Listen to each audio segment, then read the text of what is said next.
Hello everybody, my name is Brian Tran and today I am going to show you how to use our newest UniDeck module called UniChromCD, which is built for analyzing and demultiplexing time-resolved charge detection mass spectrometry data. In the launcher, we can open up UniChromCD by left-clicking the module on the bottom right. If you've used UniDeck before, a familiar GUI should open up. We still have the data processing, deconvolution, and plotting parameters here to the right side of the screen. However, you should notice these new green tabs with the multiplexing controls for both Hadamard transform and Fourier transform demultiplexing. At the time of this recording, I am using version 7.0.1 of UniDeck, which includes example data if you'd like to follow along with this video at home. To open up the example data, you would select File here on the top left, scroll down to Load Example Data, and then we're going to use this top file here called BGal GroEL.dmt. This is a Thermo Fisher Scientific DMT file of a 5-bit pseudo-random binary sequence of injections containing both beta-galactosidase and GroEL. This data was collected on a Q-exactive UHMR with direct mass technology enabled, which gives us Orbitrap charge detection data. However, UniDeck is compatible with data acquired on a number of different platforms. On the upper left-hand corner here, we have our raw data, our raw total ion chromatogram with many peaks from our 5-bit injection sequence. Below that, we have our charge versus M to Z histogram, and to the right of this, we have our mass transform data. As you noticed, the example data here already comes processed, but I'll walk through what we did to get to this state. But in order to clear this out, just simply hit process data. Under data processing, the first thing I want to talk about is something called scan compression. The scan compression sums the ions in the designated number of scans. Here, we found that 10 gave us good results for this data. Similarly, we will increase our M to Z bin size from the default of 1 to 10. And since we are not working with the highest resolution data here, we increased the mass bin size from the default of 1 to 10,000 to smooth out our data. Another thing to note is by default, the mass transformation is set to interpolate, which is under this yellow field down here, additional deconvolution parameters, and under M to Z mass transformation interpolate. If we process our data in that mode, you will notice there's some artifacts in our mass transform data.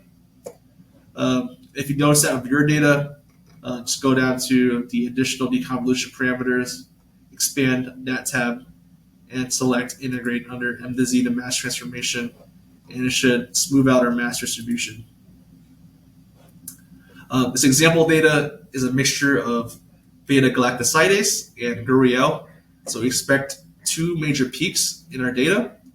The beta-galactosidase at 450 kilodaltons, and GroEL here at 800 kilodaltons.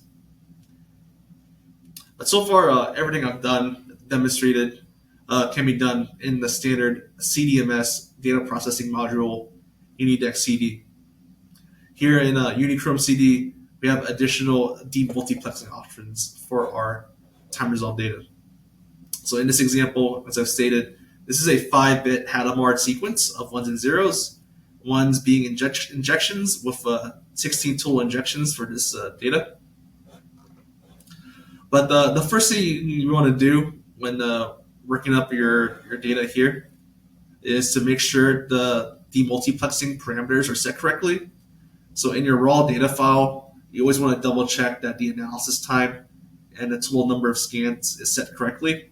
So for this data, I know the runtime is 41 minutes, and I know the total number of scans, the max scans, is 4,743. You also set the max scans field here to -1 to let UniDeck automatically set this value for you. One other thing we've done is we added a little smoothing. So we bumped up the smoothing from a default value of 1 up to 2 to smooth out our kernel just a little bit. Down here under the HT parameters tab, we have a drop-down menu next to HT sequence bit. UniDeck comes loaded with options from 2 to 8 bit length, as well as negative bit lengths. I suggest you don't use these. We use them for some of our experiments. And then down here at the bottom, we have these 5S4, 5S13, and 5S15 representing shift 4, 13, and 15 sequences from our computational paper. But in our other paper, in our other UniChromCD paper, we basically discussed the need to pad the data to keep the mass spec running long enough to acquire scans to capture the end of our chromatogram here.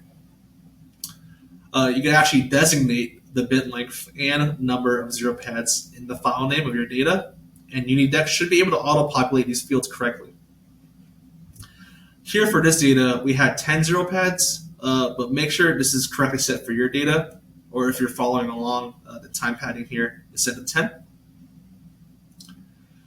This software also supports different demultiplexing modes, such as Fourier transform multiplexing, which is used a lot in ion mobility. There's actually a great paper on its way out by Kyle Dutton that describes that, so I encourage you to check it out if you're interested. But here for this demonstration, we are going to stick with Hadamard transform mode, or HT. Now that we have all of our parameters set, we can just start our tick demultiplexing here, which gives us a nice looking peak here on our demultiplexed chromatogram. However, the two proteins aren't completely resolved. We can zoom into this peak by left clicking and dragging across the peak here, and you can see that there's a bit of a shoulder suggesting more than one thing in this peak and this mixture. If you left click again, you notice that the baseline is also a bit noisy, but I'll discuss that later. Another feature of UniChromCD is the ability to generate extracted ion chromatograms from our histogram over here.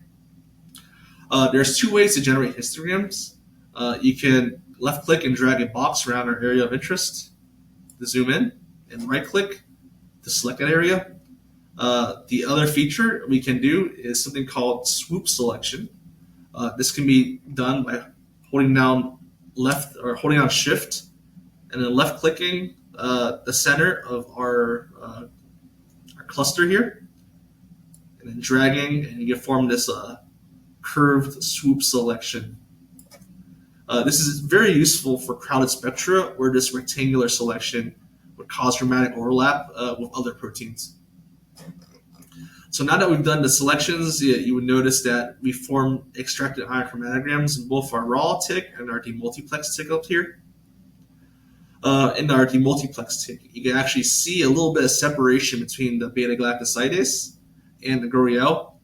However, since this is not a particularly high-resolution set column, we use this should be good enough as a proof of principle that we are separating. But critically, the most important thing is that the Hadamard transform is preserving the information in the size exclusion.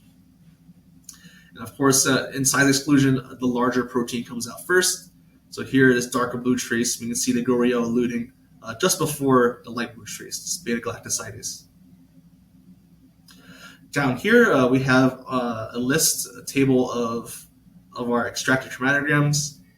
If we want to delete a selection, we simply would want to right-click what we want to delete and hit delete. Here, let's replace this rectangular selection with our swoop selection. And that should repopulate the chromatograms up here with the new swoop selection. Yeah. One last thing I wanted to show off is the ability to change the color map.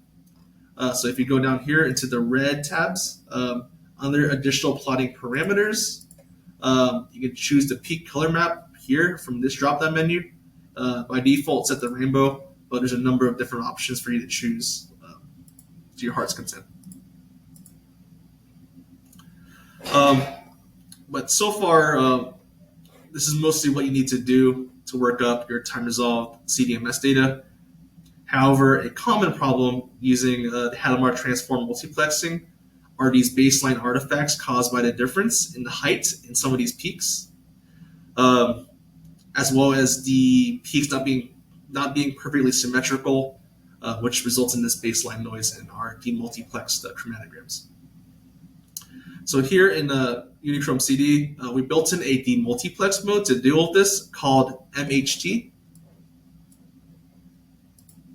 which is short for masked Hadamard transform. This method was developed by Brian Clowers and is described in our paper, as well as his, which is going to use an algorithm to try and reduce some of these artifacts. There's a couple of parameters that I won't delve into deeply over here, since they're discussed in detail in our paper. However, we find that for the 5-bit sequence, that 5 masks per scan works pretty well. Now that we have all this set, we can hit run tick demultiplex and run EIC demultiplex and see the baseline smooth out rather dramatically. One thing you need to be careful about is that we can overprocess our data. Let's say over here under MHT iterations, we bump up to 100.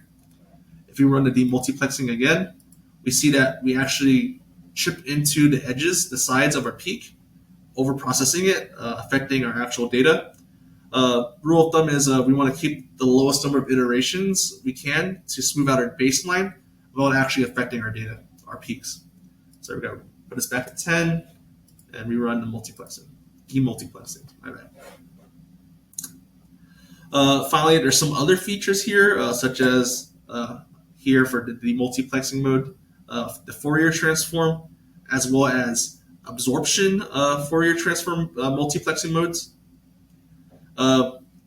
With that, there's also a tab over here of Fourier transform multiplexing parameters, and then below that, some of your ion mobility working parameters.